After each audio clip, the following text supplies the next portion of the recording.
આગળનો question economy ઉપર સિન્ડિકેટેડ loan ઉપર છે. સિન્ડિકેટનો મતલબ શું થાય પહેલાં તો તમને ખ્યાલ હશે કે પુષ્પા જે છે એ સિન્ડિકેટનો મેમ્બર બની જાય છે. પુષ્પા મૂવી આવે છે એમાં સિન્ડિકેટનો મેમ્બર બની જાય છે.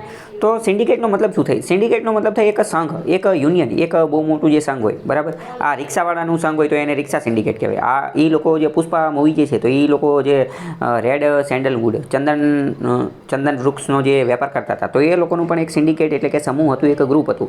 એક રીતે આપણે જોઈએ તો કોઓપરેટિવ સોસાયટી જે છે, આજે કોઓપરેટિવ સોસાયટી ગુજરાતીમાં શું કહેવાય કે આપણે સહકારી મંડળીઓ, તો સહકારી મંડળી એને પણ એક રીતનું શું કહેવાય? સિન્ડિકેટ. ઇન શોર્ટ, સિન્ડિકેટ એટલે તમે શું યાદ રાખો? સિન્ડિકેટ એટલે કે એક બહુ મોટું સંઘ અથવા બહુ મોટી મંડળી અથવા તો એક સમૂહ.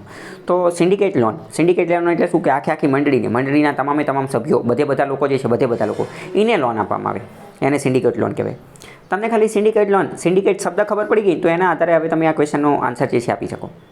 પહેલું શું કહે છે કે સિન્ડિકેટ લેન્ડિંગ એટલે કે સિન્ડિકેટમાં લેન્ડિંગ એટલે ઉધાર આપવું. સિન્ડિકેટ લોકોને જો સિન્ડિકેટના તમામ સભ્યોને જો ઉધાર આપવામાં આવે તો રિસ્ક વધી જાય છે. બોરોવર, ઉધાર લેવાવાળો જે છે ડિફોલ્ટ કરશે એટલે કે પૈસા બૂચ મારી અને જતો રહેશે. એની શક્યતા, એની રિસ્ક જે છે એ વધી જાય છે સિન્ડિકેટ લેન્ડિંગની અંદર. કેમ? કારણ કે મલ્ટિપલ લેન્ડર્સ, એક સાથે ઘણા બધા લોકોને આપણે ઉધાર આપેલું હોય છે એટલે. તો પહેલું વિધાન તો બિલકુલ સાચું જ છે. કેમ? કારણ કે મેં શું કીધું કે સિન્ડિકેટ એટલે શું? તો કે પુષ્પા સિન્ડિકેટનો સભ્ય બનેલો હોય છે તો જેટલા પણ સભ્યો હોય બધાને એકારે લોન આપી. માની લો કે 50 જણા છે, 50ની એકારે લોન આપી તો એવું તો બની શકે ને કે 50માંથી એકાદો ડિફોલ્ટ થઈ જાય, એકાદો બૂચ મારીને જતું રહે અથવા 2-3 જણા ડિફોલ્ટ બૂચ મારીને જતા રહે.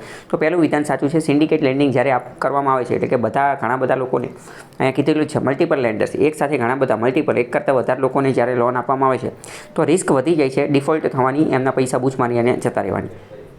પહેલું વિધાન સાચું છે. બીજું એવું કહે છે કે સિન્ડિકેટ લોન જે છે એ ફિક્સ્ડ અમાઉન્ટ હોઈ શકે છે, લમ્પ સમ હોઈ શકે છે, પરંતુ ક્રેડિટ લાઇન હોઈ શકતી નથી. તો આ વિધાન ખોટું છે. કેમ? કારણ કે સિન્ડિકેટ લોનની અમાઉન્ટ જે છે એ ફિક્સ્ડ અમાઉન્ટ હોઈ શકે, લમ્પ સમ ફંડ પણ હોઈ શકે અને ક્રેડિટ લાઇન પણ હોઈ શકે. ક્રેડિટ લાઇન જે છે એ પણ સિન્ડિકેટની અંદર હોઈ શકે છે. તો બીજું વિધાન જે છે એ કેવું છે? બીજું ખોટું છે અને પહેલું સાચું છે.